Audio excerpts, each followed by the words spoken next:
एक चाय की टपरी है जहाँ एक चायदानी रखी है और उसमें एक इंसान दूध डाल रहा है। ठेले पर कई सारे रस और मठरी वगैरह रखे हुए हैं। अरे दूध खत्म होने वाला है। तभी सरपंच का बेटा रिंकू अपने दोस्त के साथ वहाँ आ जाता है।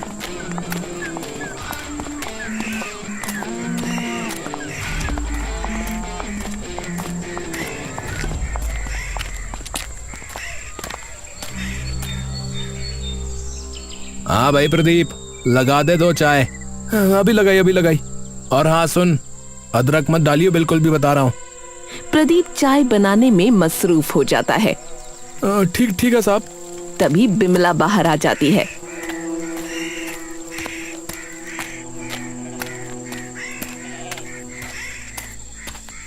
अरे दूध तो बिल्कुल ही खत्म हो गया है। मैं एक काम करता हूँ, एक बार दूध ले आता हूँ जल्दी से। आज दूधिया दूध देकर नहीं गया क्या? अरे वो कम देकर गया है, बोला उनकी भैंस नाटी हुई है तो कम आ रहा है दूध। हाँ तो पैसे काटेंगे उसके, ज्यादा शाना नहीं है कि वो अपने हिसाब से चलेगा। हाँ और क्या, वो तो काटेंगे ही, आधे दूध के थोड़ी पैसे देते हैं हम। ठीक है, आप जाकर ले आओ, मैं बना देती हूँ। प्रदीप बिमला को अदरक की बात बताना भूल जाता है और सीधा दूध लेने चला जाता है। और बिमला अदरक डालकर रिंकू और उसके दोस्त की चाय तैयार कर देती है और उन्हें लाकर देती है। अरे यार, कल तुझे ना बेहतरीन पराठे खिला के लाऊंगा उस ढाबे से। हाँ यार, चल पड़ेंगे। पहले चाय तो पी ले।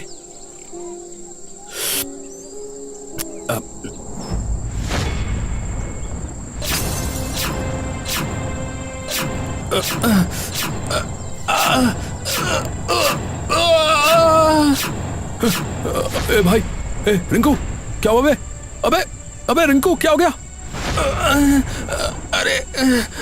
अरे मेरा गला। और बिमला भी रिंकू का लाल चेहरा देखकर वहाँ दौड़ी आती है। क्या हुआ? अरे पता नहीं क्या हो गया इसको। सांस नहीं आ रही, बिल्कुल सांस नहीं आ रही। तभी प्रदीप भी वहाँ जाता है।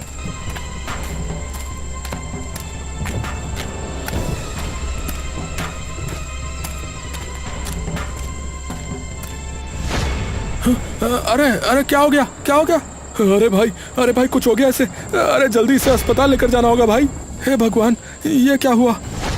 प्रदीप और रिंकू का दोस्त तुरंत उसे अस्पताल ले जाते हैं।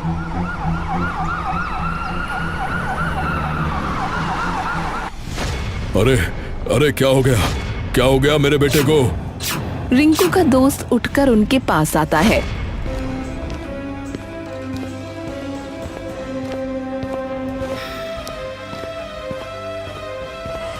अरे पता नहीं ताऊ, चाय पी रहे थे तो एकदम पता नहीं क्या हो गया इसको। अरे कहाँ पी रहे थे चाय? और चाय वाला कौन था? ये सुनते ही प्रदीप बोल पड़ता है। हमारे यहाँ चाय पी थी मालिक, पर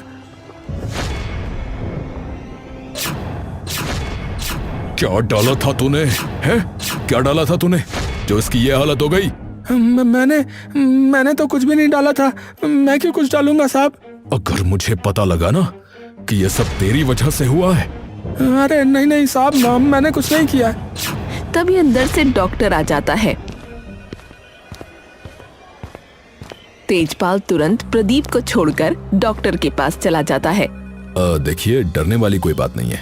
इन्हें हॉस्पिटल ठीक समय पर ले आए, यही सबसे बड़ी बात है। पर डॉक्टर साहब, ये सब हुआ कैसे?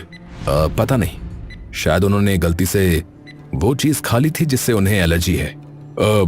डॉक्टर साहब, अभी मिल सकते हैं क्या उससे हम? हाँ, अब मिल सकते हैं आप लोग। तेजपाल तुरंत अपने बेटे के पास चला जाता है।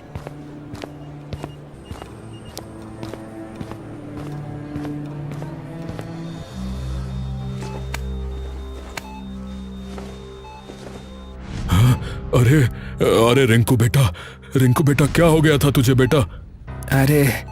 अरे वो अदरक से मुझे एलर्जी है, तो उसकी वजह से हो गया। अरे तो तूने क्या खाया था ऐसा? अरे बापू, मैंने कुछ नहीं खाया हुआ। अरे ये उस गधे चाय वाले की वजह से हुआ है ये सब। हाँ, मैंने उसे मना किया था कि अदरक मत डालियो, लेकिन फिर भी उसने डाल दी।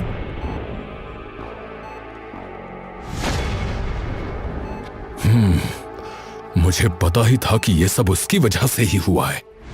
अब देख मैं उसकी क्या हालत करता हूँ, देख। तेजपाल तुरंत बाहर निकलता है और देखता है कि प्रदीप वहाँ नहीं है। अरे कहाँ गया वो? ताऊ जी, वो तो चला गया कह के कि अब तो सब ठीक हो ही गया है। अरे इसकी दुकान बता मुझे, कहाँ है इसकी दुकान बता।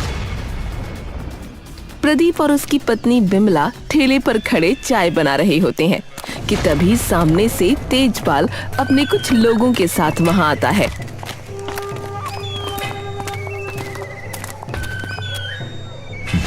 बात में करेंगे रे, सबसे पहले तो इसका ठेला तबाह करो।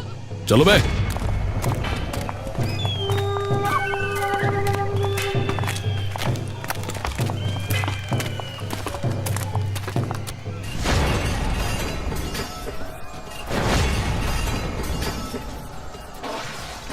प्रदीप उन्हें रोकने की बहुत कोशिश करता है। अरे नहीं, अरे नहीं मालिक, अरे नहीं साहब, अरे मत करो भाई, मैं हाथ जोड़ता हूँ भाई। वो एक आदमी का हाथ पकड़ लेता है, लेकिन वो आदमी जोर से प्रदीप को धक्का देकर नीचे गिरा देता है।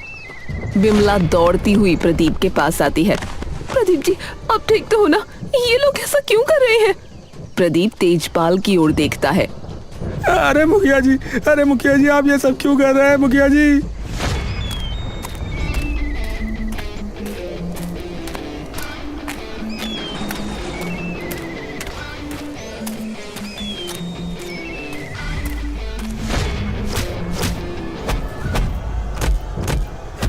चाय वाले हैं? तेरी वजह से मेरे बेटे की बुरी हालत हो गई। अरे पर मैंने किया क्या है मालिक, मैंने किया क्या है? उसने तुझे मना किया था चाय में अदरक मत डाल, है? लेकिन फिर भी तूने डाल दिया, फिर भी तूने डाला है ना? हे भगवान, उस वक्त तो बिमला चाय बना रही थी और जब मैं दूध लेने गया तो उसे बताना भूल ही गया। सरपंच जी, इन्होंने कुछ नहीं किया, इन्हें कुछ मत कीजिए। आज के बाद अगर तूने दोबारा कोई दुकान या कुछ और खोलने की जुर्रत की ना।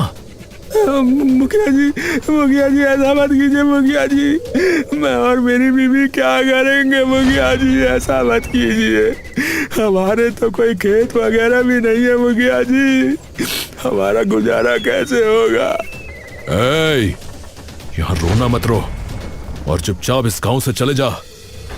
तेजपाल अपने आदमियों से, गांव के हर नुक्कड़, हर एक राशन वाले को जाकर कह दो कि अगर किसी दुकानदार ने इन्हें सामान दिया तो मतलब सीधे सरपंच तेजपाल से बैर किया, जिसका नतीजा ठीक नहीं होगा। जाओ। जी मुखिया जी। नहीं सरपंच जी, ऐसा मत कीजिए सरपंच जी, हम लोग बर्बाद हो जाएंगे सरपंच जी, ऐसा मत कीजिए। तभी कह रहा हूँ इस गांव से अभी के अभी निकल जाओ। नहीं मालिक, ऐसा मत कीजिए मालिक। तुम सब क्या कर रहे हो रे? जाकर बोल के आओ।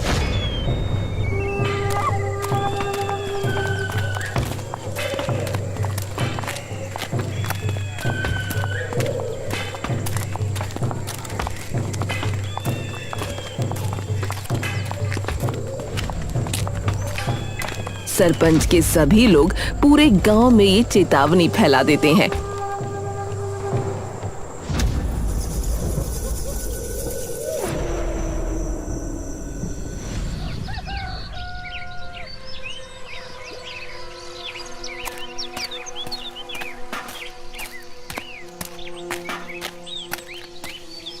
अरे भाई 1 किलो दूध दे देना।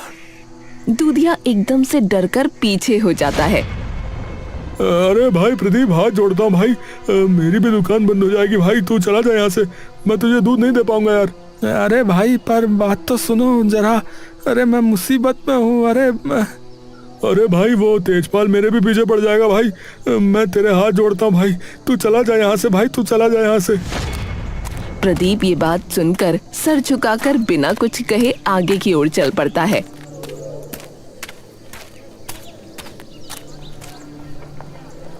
प्रदीप एक आलू की रेडी वाले के पास जाता है। अरे भाई 2 किलो आलू कर देना। अरे प्रदीप भाई क्यों मेरे पेट पे लात मार रहे हो हैं? अरे भाई आप जाओ यहाँ से यार। अरे अगर किसी ने बता दिया ना उस तेजपाल को कि आप मेरे डेले पे खड़े हो भाई, तो मेरी भी धज्जियां उड़ा देगा भाई वो। अरे भाई ऐसे तो कुछ ही दिनों में हम भूखे मर जाएंगे भाई। ए भाई अगर आपको दे दिया तो मैं भूखा मर जाऊंगा भाई। भाई माफ कर दो भाई, पर कुछ दे नहीं सकता भाई। आप आगे बढ़ो भाई। प्रदीप के मन की बची खुची आशा भी टूट जाती है और वो वापस अपने घर आ जाता है।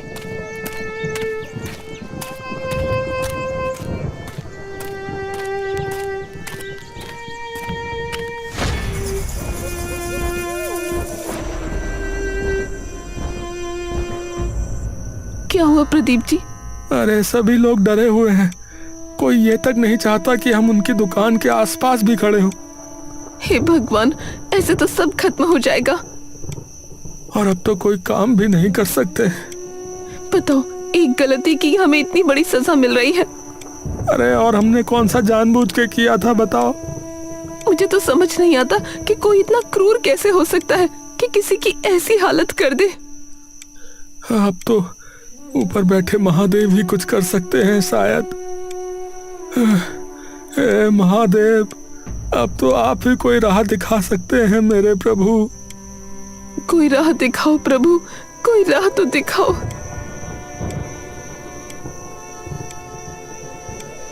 प्रदीप और बिमला अपना सर जमीन पर टिकाकर मन्नत मांगने लगते हैं। हे महादेव, इस समस्या से बचा लो, हम गरीबों के लिए भंडारा रखेंगे।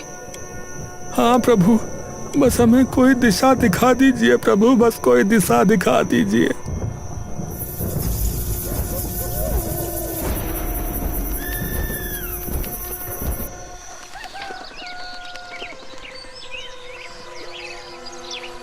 प्रदीप और बिमला साथ बैठे बातें कर रहे होते हैं।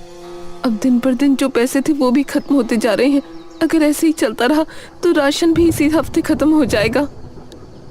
एक काम करता हूँ, जंगल में जाकर कुछ लकड़ियाँ तोड़कर ले आता हूँ, उन्हें बेचकर शायद कुछ पैसे मिल जाएं।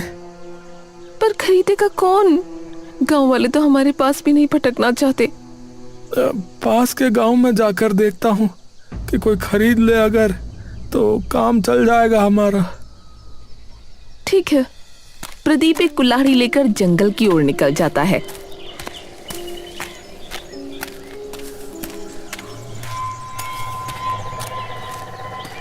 लेकिन जैसे ही वो जंगल पहुंचता है, उसे एक इंसान के चिल्लाने की आवाज आने लगती है। प्रदीप इधर उधर देखता है। अरे ये किसी की आवाज आ रही है क्या? है? किसी की आवाज आ रही है शायद, जाके देखता हूँ। प्रदीप तुरंत उस आवाज के पीछे जाने लगता है। आवाज धीरे धीरे तेज होने लगती है।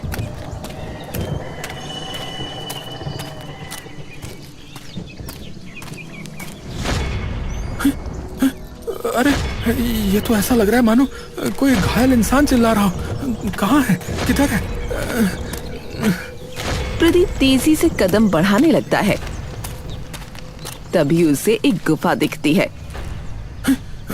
लगता है आवाज इस गुफा से आ रही है। हाँ, इसी से आ रही है। चल कर देखता हूँ। प्रदीप अपने कदमों की रफ्तार धीमी कर लेता है और धीरे से गुफा के अंदर आ जाता है, जहां उसे दिखता है कि सामने एक इंसान घायल पड़ा है। अरे भैया, अरे कौन हो आप, और क्या क्या हो गया आपको? अरे भाई साहब, मेरी मदद करो। मैं यहाँ कुछ काम से आया था, लेकिन जब जंगल से वापस जा रहा था तो एक जंगली जानवर ने मुझ पर हमला कर दिया। जैसे तैसे बचकर इस गुफा में छुप गया, पर मेरी मदद करो।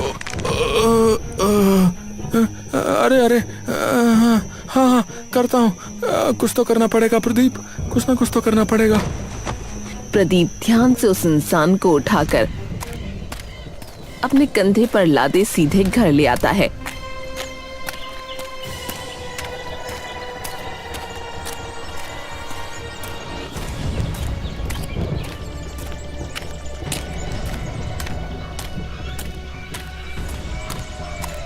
प्रदीप रंजीत को अपने कंधे पर लादे घर के अंदर घुसता है कि देख बिमला डर कर खड़ी हो जाती है। ये कौन है? अरे पता नहीं, एक गुफा में पड़ा मिला था। तू एक काम कर, तू फटाफट से जो है मरहम पट्टी ला, जल्दी कर। अरे इन्हें अस्पताल ले जाना होगा। अरे ना हमारे पास इतना टाइम है और ना ही इतने पैसे हैं, समझी। प्रदीप उसे बिस्तर पर लिटा देता है और बिमला मरहम पट्टी ले आती है।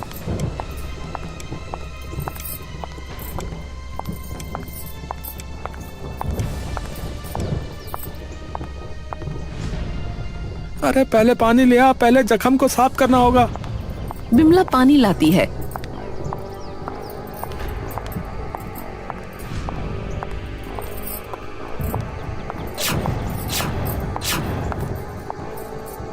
और प्रदीप बड़ा जख्म साफ करके उस पर मलहम पट्टी कर देता है।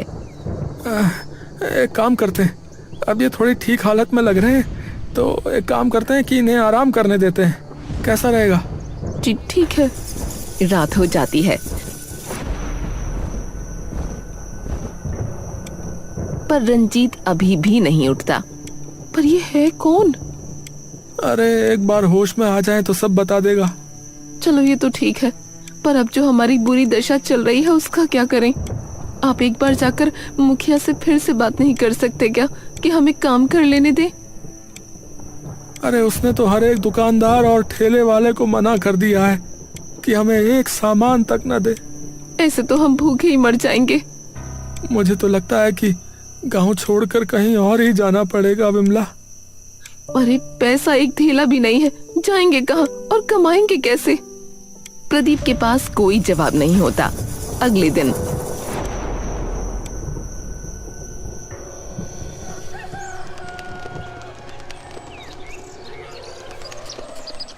दिन होते ही रंजीत होश में आने लगता है। अरे अरे भाई साहब, आराम से आराम से। दोनों उसके पास जाते हैं। अब कैसा लग रहा है? ठीक लग रहा है आपको?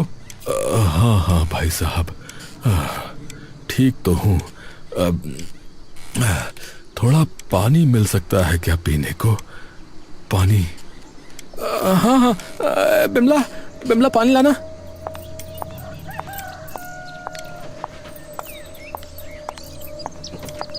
बिमला पानी लाकर रंजीत को देती है।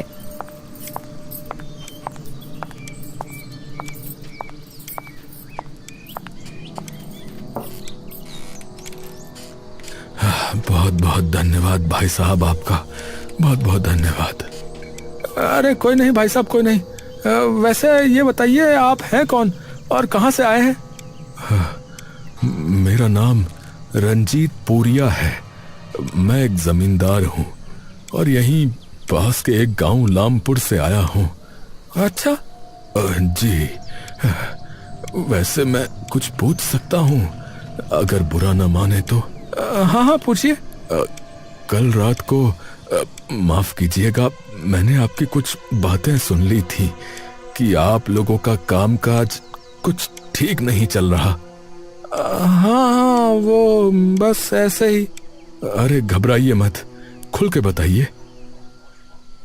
प्रदीप सारी बात बता देता है।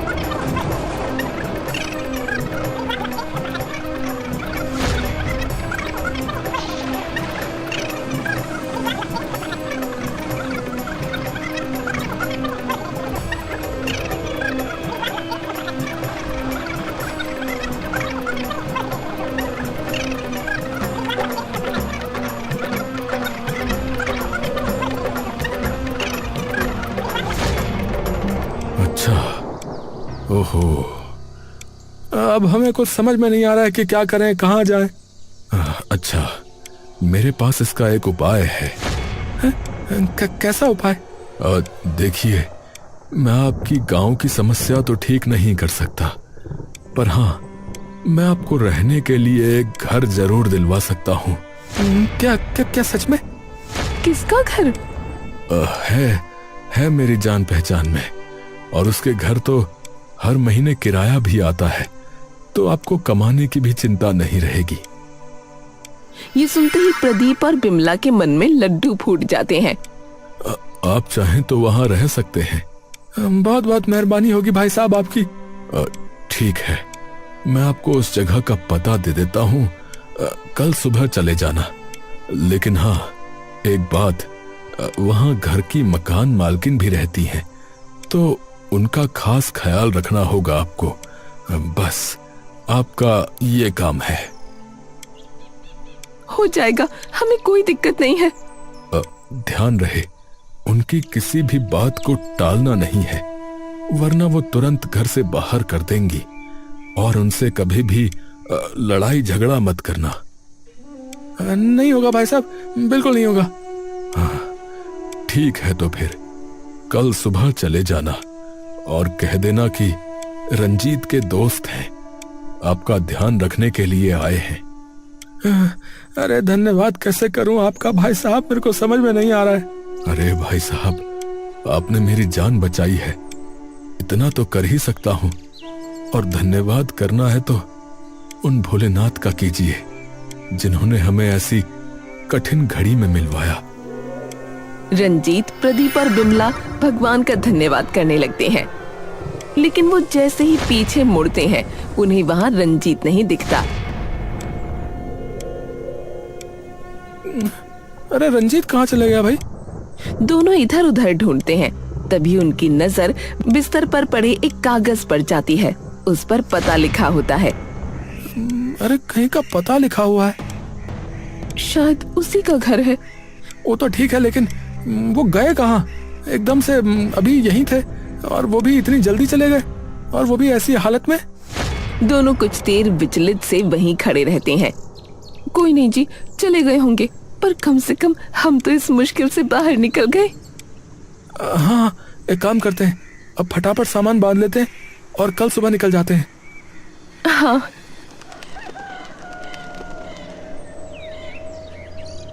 अगली सुबह प्रदीप और बिमला अपना सारा सामान लेकर तुरंत उस पते पर पहुंच जाते हैं।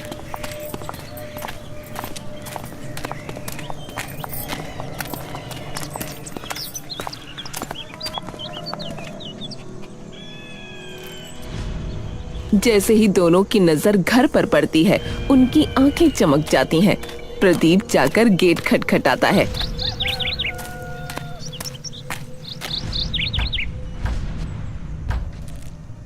थोड़ी देर में अंदर से एक बुजुर्ग सी औरत बाहर आती है, आंखों पर काले धब्बे और बिखरे बाल। क्या है, कौन हो? जी, हमें रंजीत जी ने भेजा है आपका ध्यान रखने के लिए। कमला उन्हें ऊपर से नीचे तक देखती है। आ जाओ अंदर। अंदर जाकर वो देखते हैं कि घर बहुत लंबा चौड़ा है। वो आखिरी वाला कमरा मेरा है, वहाँ पैर भी मत रखना कभी गलती से। ये 2 कमरे तुम ले लो, और रसोई वहाँ है। जी ठीक है। जाओ सामान रख लो।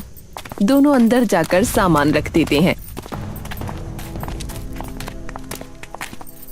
प्रदीप जी, ये तो एकदम से किस्मत ही खुल गई।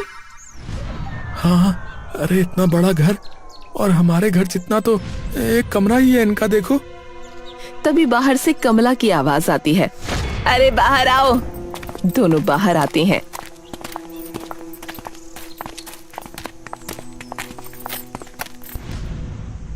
जी माँ जी, सामान रख लिया? हाँ माँ जी, रख दिया। अब मेरे लिए चाय बनाओ, जाओ। क्या?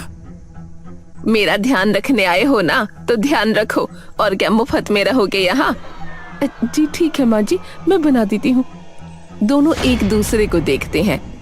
जी माँ जी। बिमला अंदर चाय बनाने चली जाती है,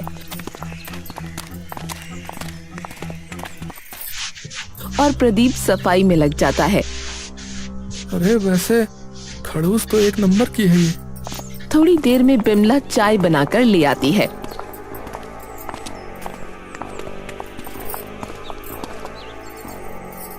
ये लो माँ जी। कमला चाय का एक घूंट पीते ही गिलास फेंक कर मार देती है। क्या कबाड़ बनाया है ये, बिल्कुल भी दूध नहीं है, दूसरी बना कर ला। ये देखते ही बिमला की आंखों में गुस्सा भर जाता है। तभी प्रदीप आकर बिमला का हाथ पकड़ लेता है। अरे सुनो, कुछ कहना मत तुम। याद है ना उसने क्या कहा था, कुछ भी बोलोगी तो बुढ़िया हमें घर से निकाल देगी। कोई नहीं, तुम जाकर दूसरी बना लो। बिमला ठिनकती हुई ग्लास उठाती है और वापस रसोई में चली जाती है।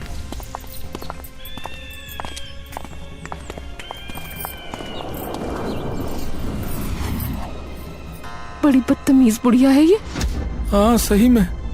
मेरा तो दिमाग खराब हो गया था। कोई नहीं, कम से कम खाने पीने और सर पर छत तो मिल रही है। हाँ ये बात भी ठीक है। बिमला और प्रदीप हर दिन कमला के तानों में बिताने लगे और कुछ महीने यूं ही बीत गए। लेकिन अब कमला की आवाज तक उन दोनों के कानों में चुभने लगती है। बिमला घर की सफाई कर रही होती है, तभी कमला की जोरदार आवाज आती है। ए बिमला, बाथरूम भी साफ कर दे। बिमला की नसों में खून खौलने लगता है। गुस्से में वो जाकर बाथरूम साफ करने लगती है।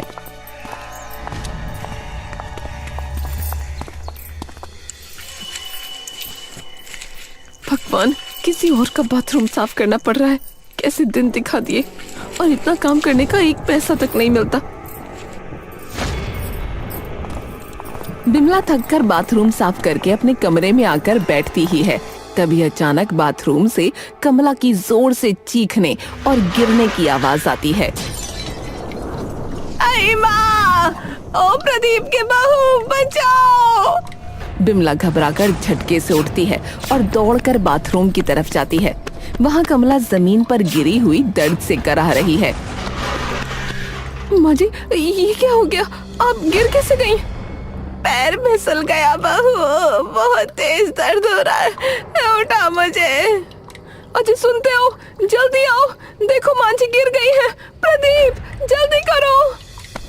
प्रदीप दौड़ता हुआ आता है और कमला को जमीन पर गिरा देख सन्न रह जाता है। माँ जी तुम पकड़ो, मैं इन्हें उठाकर पलंग पर लिटाता हूँ। प्रदीप और बिमला मिलकर सावधानी से कमला को उठाते हैं और कमरे में ले जाते हैं।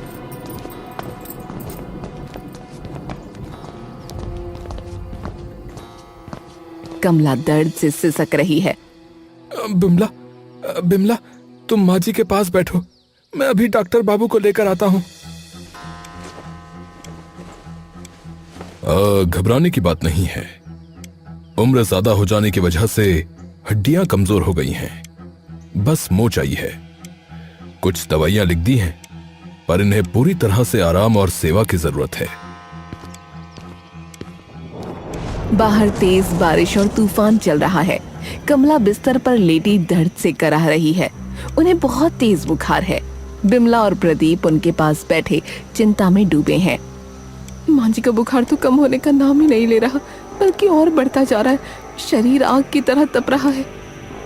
इतनी तेज बारिश में समझ नहीं आ रहा कि डॉक्टर बाबू को कैसे बुलाकर लाऊं। बाहर हर तरफ पानी भरा हुआ है। अब और देर करना ठीक नहीं होगा। आप छाता लेकर अभी निकलिए, मैं यही हूँ, माँ जी की पट्टियाँ कर रही हूँ। जब तक डॉक्टर नहीं आएंगे इनका बुखार नहीं उतरेगा। माँ जी, आप घबराइए मत, मैं अभी डॉक्टर को लेकर आता हूँ। बिमला, तुम इनका ध्यान रखना। प्रदीप कमरे से बाहर निकलता है।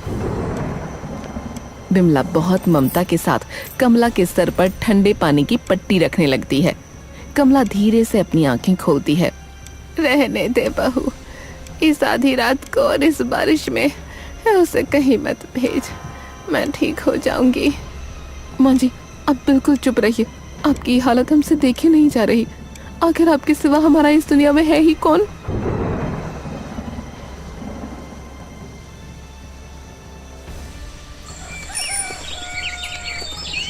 सुबह की पहली किरण खिड़की से आ रही है। डॉक्टर बाबू कमला की जांच कर रहे हैं। प्रदीप और विमला पास ही खड़े हैं। कमला धीरे धीरे अपनी आंखें खोलती है। मैं तो कल रात ही सोच रहा था कि इन्हें अस्पताल में एडमिट करना पड़ेगा। हालात बहुत गंभीर थे, लेकिन बाहर पानी इतना भर गया था कि जाना मुमकिन ही नहीं था। जी जी डॉक्टर साहब, हम भी बहुत डर गए थे। सच कहूं तो मैंने तो इनकी उम्मीद ही छोड़ दी थी, लेकिन बिमला और प्रदीप आप दोनों की दिन रात की सेवा की वजह से ही ये इस बार बच पाई हैं। आप दोनों ने हार नहीं मानी, वरना कुछ भी हो सकता था। अब ये खतरे से बाहर हैं। बिमला और प्रदीप एक दूसरे की तरफ देखते हैं और उनकी आंखों में संतोष के आंसू आ जाते हैं। कमला भी मुस्कुराते हुए अपने बच्चों को देखती है। डॉक्टर बाबू अपना बैग समेटकर बाहर चले जाते हैं। बिमला, कल पूरी रात सोए नहीं हैं। आपकी आंखें लाल हो रही हैं। आप थोड़ी देर आराम कर लेते तो। नहीं, अब आराम की जरूरत मांझी को है। तुम बस मांझी के पास बैठो, मैं अभी बाजार से कुछ ताजे फल लेकर आती हूँ। डॉक्टर साहब ने कहा है उनकी ताकत के लिए ये बहुत जरूरी है। बिमला थैला लेकर बाजार जाने लगती है। तभी उसके सामने कल्लो आ जाती है।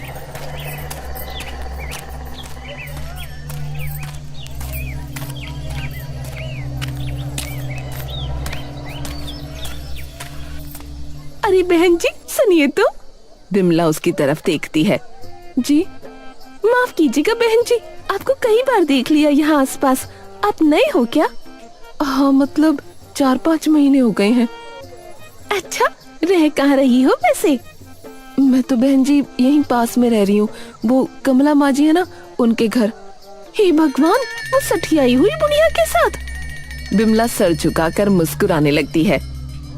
कैसे रह लेती हो तुम वहाँ? उनके घर तो जो भी आया वो वापस चला गया। किसी से बर्दाश्त नहीं होती है बुढ़िया। मजबूरी है बहन जी, क्या ही करें। इतना लंबा तो कोई इंसान ना रुका इनके पास आज तक। वो तो शुक्र है इसका किराया लाखों में आता है, वरना अब तक तो मर चुकी होती है। क्या लाखों में? हाँ, और नहीं तो क्या। अरे इसका बेटा जमींदार था, कई जमीनें हैं इनके पास, लेकिन कुछ सालों पहले ही वो गुजर गया, तो इसका ध्यान रखने वाला कोई है ही नहीं। अच्छा, पर आपकी हिम्मत माननी पड़ेगी बहन जी। इतने वक्त आप उस खड़ूस बुढ़िया को झेल गई। चलो जी, मैं चलती हूँ, अपना ध्यान रखना। जी जी। बिमला वापस घर की तरफ आने लगती है, लेकिन पूरे रास्ते उसके दिमाग में सिर्फ एक ही चीज गूंज रही होती है। लाखों में पैसा आता है।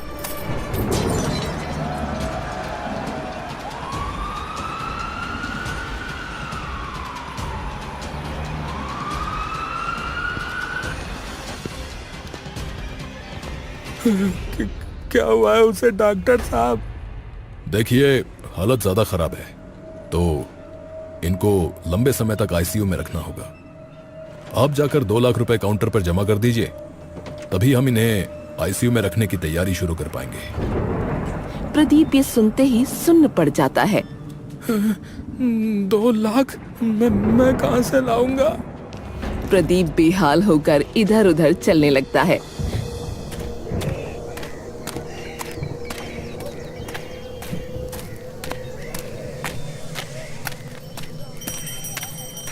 तभी उसे पास में एक मंदिर दिखता है। प्रदीप दौड़ता हुआ मंदिर के अंदर चला जाता है और घुटनों के बल बैठ जाता है। महादेव, महादेव, क्षमा करो महादेव, क्षमा करो। मेरे पाप मुझ पर ही भारी पड़ गए। मेरी बिमला को बचा लो महादेव। कहाँ से लाऊं 2 लाख रुपए? कहाँ से लाऊं? कृपा करो महादेव। तभी सामने से एक हाथ आता है। हाथ में नोटों की गड्डी होती है। प्रदीप नजर उठाकर देखता है, कमला खड़ी होती है।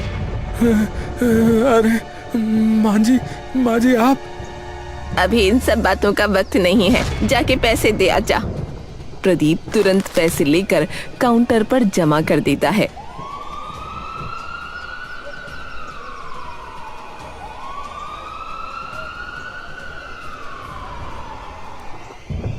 बिमला धीरे धीरे आंखें खोलती है। बगल में प्रदीप और कमला खड़े होते हैं। माँ जी आप? अरे तेरे इलाज के पैसे माँ जी नहीं दिए हैं। ये सुनते ही बिमला की आंखों में आंसू आ जाते हैं। माँ जी माफ कर दो। किसी को खोने का दर्द क्या होता है मुझे भली भांति पता है। पति और बेटा दोनों खोए हैं मैंने। प्रदीप और बिमला चुप होकर उसे देखते रहते हैं। मेरा रंजीत तो श्रवण था, मेरा इतना ख्याल रखता था कि पूछो मत। रंजीत? एक मिनट, क्या नाम बताया आपने माँ जी? रंजीत पुरिया। प्रदीप और बिमला दंग रह जाते हैं। रंजीत पुरिया? वो मर चुका है? हाँ, पास के किसी गांव में काम से गया था। एक जंगल से गुजर रहा था, वहाँ किसी जंगली जानवर ने उस पे हमला कर दिया। जिंदा तो बच निकला, पर चोटें इतनी थीं कि ज्यादा दूर न जा पाया। वो तड़पता रहा, पर कोई नहीं आया उसकी मदद के लिए। बचाओ, बचाओ। आखिरी सांस में माँ। सभी की आंखें नम हो जाती हैं। सब कहते हैं मैं खड़ूस बुढ़िया हूँ, पर मैंने इतना खोया है ना बेटा कि अब मैं किसी से लगाव करने की हिम्मत नहीं जुटा पाती। सिर्फ नफरत करना आ गया है। तुम ही देख लो। माँ जी, आपकी नहीं, ये सिर्फ और सिर्फ हमारी गलती थी माँ जी। हमारे बुरे वक्त में हमें लगा कि दुनिया कितनी क्रूर है। कोई नहीं। माँ जी, पर आपको कैसे पता चला कि जब मैं ना घर से बाहर निकली तब मैंने सुना तुम्हारा एक्सीडेंट हुआ है। मैंने आप दोनों के साथ बहुत गलत किया है, उसके लिए भी माफ करना। बात कर सकती थी, लेकिन आजकल ऐसा लगता है जैसे मेरा दिमाग मेरे काबू में नहीं रहा। पर नहीं माँ जी, ये हमारे कर्मों की ही सजा थी माँ जी। आपके बेटे ने हमें अपने घर में आसरा दिया। मेरे बेटे ने? मतलब? प्रदीप उसे सारी बात बता देता है। ये सुनते ही कमला की आंखों में आंसू भर आते हैं। माँ जी वो गया भले ही हो, पर उसने आपकी चिंता करना कभी नहीं छोड़ा माँ जी, कभी नहीं छोड़ा।